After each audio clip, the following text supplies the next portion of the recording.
ഈ പതഞ്ഞു പൊങ്ങിക്കൊണ്ടിരിക്കുന്നത് ശർക്കരപ്പാനിയാണ്. ഇത് വയണയില. ചേച്ചി ആഞ്ഞു പിടിച്ചത് തേങ്ങ ചിരണ്ടുമാണ് കേട്ടോ.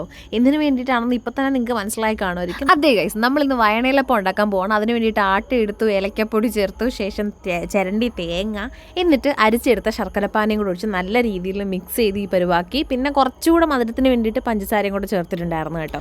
അങ്ങനെ ചിരണ്ടി തേങ്ങയും ഏലക്കയും ശർക്കരപ്പാനിയും പഞ്ചസാര എല്ലാം ഇട്ട് ആ മാവ് ഇലയിലോട്ട് പരത്തി നല്ല രീതിയിൽ ചേച്ചി ഈ രീതിയിൽ ഉരുട്ടി കേട്ടോ മടക്കുന്നത്. നമ്മുടെ നാട്ടിലോട്ടൊക്കെ കുമ്പിള് പോലാ ചെയ്യുന്നത്. നിങ്ങളുടെ നാട്ടിൽ എങ്ങനെയാണ് മടക്കുന്നതെന്ന് ഒന്ന് കമന്റ് ചെയ്തേക്കണേ. മാവ് പരത്തുന്ന സമയത്ത് കയ്യിൽ പറ്റാതിരിക്കാൻ വേണ്ടി ശർക്കരപ്പാനി കൊണ്ട് തന്നെയാണ് ചേച്ചി ഇങ്ങനെ പരത്തി പൊക്കൊണ്ടിരുന്നത്. പിന്നെ നമ്മൾ ഇത്രയും ഉരുട്ടിയതും പരട്ടിയതും അല്ല, ഇനി ആവി കയറാൻ വേണ്ടി വെച്ചേക്കൊണ്ട് നമ്മളല്ല ചേച്ചി, ഞാൻ കാഴ്ചക്കാരിയെ പോലെ മാറിയുന്നത് മാത്രം. അങ്ങനെ നമ്മുടെ വയണയിലപ്പോൾ റെഡിയാക്കി തന്നിട്ട് ചേച്ചി പോയി. ശേഷം ഞാൻ വിചാരിച്ചു ചായ ഇട്ട് മമ്മിക്ക് അതങ്ങ് കൊടുത്തേക്കാന്ന്. അങ്ങനെ ചായ ഇട്ടുകൊണ്ടിരുന്നപ്പോൾ ഞാൻ വിചാരിച്ചു എനിക്ക് കാപ്പി ഇടാന്ന്. അങ്ങനെ ഞാൻ പിന്നെ എനിക്ക് കാപ്പി ഇട്ടു. അങ്ങനെ ചായ ഇട്ട് മമ്മിക്കും കൊടുത്തു, കോഫി എനിക്ക് വേണ്ടിയിട്ടും എടുത്തു. കോഫിക്ക് നല്ല കടുപ്പം കൂടിയിട്ടുണ്ടായിരുന്നു കേട്ടോ. വയണയിലപ്പോൾ പിന്നെ ഒരു രക്ഷയില്ല, ചേച്ചി ഉണ്ടാക്കിയതുകൊണ്ട് തന്നെ നല്ല ടേസ്റ്റ് ഉണ്ടായിരുന്നു.